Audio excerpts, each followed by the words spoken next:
ژیانی نێوبەفر بە تایبەتی لە ناوچە دوورەدەست و گوندنشینەکانی وەکدەڤەری برادۆست وێنەیەکی ڕاستەقینەی ڕەنج و زەحمەت و خۆڕاگری مرۆڤە لە بەرامبەر سروشت. ئەمە تەنها بەفرێکی جوان نییە، بەڵکو ژیانکردن لە نێوی قورسایی و ماندووبوونی خۆی هەیە. بەرەو گوندی کەژەک لە دەڤەری برادۆست دەڕۆین و نمونەیەک لە ژیانی ڕۆژانەی هاوڵاتیان دەخەینە ڕوو. فایق حەمەد دانیشتووی گوندی کەژەکە، ئەو سەرقاڵی ئاژەڵ بەخێوکردنە و چەند سەرمانگایەکی هەیە. ڕۆژانە لەسەر بەفر جیا بە ئاژەڵەکانی دەدات و دەڵێ زستانان پێویستیان بە ئالیکی زۆرە بۆ مانگاکانیان. ئەو دەڵێ بەفربارینی ئەم ساڵ خۆشبەختانە ڕێژەکەی زۆرە. هاوشێوەی ساڵی 1993 کە بەفرێکی زۆر گوندەکەیانی گرتبەوە. بەڕاستی مارات بەخێوکردن لەو گوندێ زۆر زەحمەتە.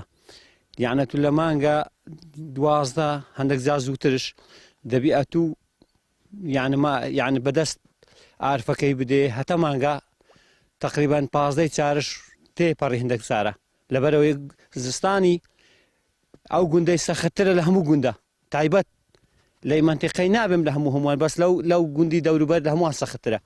ئەو ساڕش بەفر وەکو ساڵی 93 بەفر هەندە زووباری هێستا هەوڕ و چاردەی یەکە.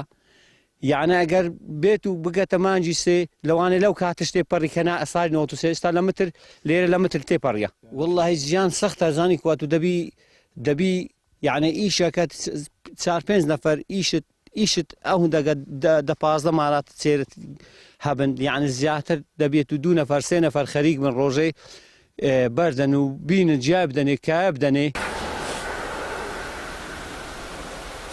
بەفر تەواوی گوندی کەژەکی گرتۆتەوە، دار و بەرد و زەوی و خانوەکانی سپی پۆش کردووە و سەرماوسۆڵەی زۆری بە دوای خۆی داهێناوە.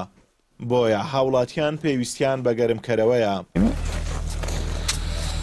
داود نەجات هاوڵاتیەکی دیکەی گوندی کەژەکە، ئەو بۆ خۆگەرمکردنەوەی سەرقاڵی دارشکاندنە بۆ سۆپایداران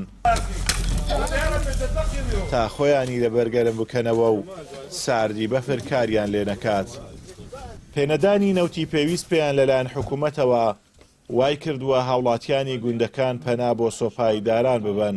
حکوومەتی هەرێم داربڕینی قەدەغە کردێ داری تەڕ، ئەوجا مەجبورین یان بچین داری وشک بە وڵاغان بینین یان ئەوێ ڕێز و باغمان خاوین کەینەوە بینین بشێنین بێخینە سۆبە. ڕاستی نەفتەکە شۆک و پێویست نییە، نەفتەکە بەرمیلە نەفتە چەند داوە پێمان کەەوە ئەوەش پشکەمان ناکات.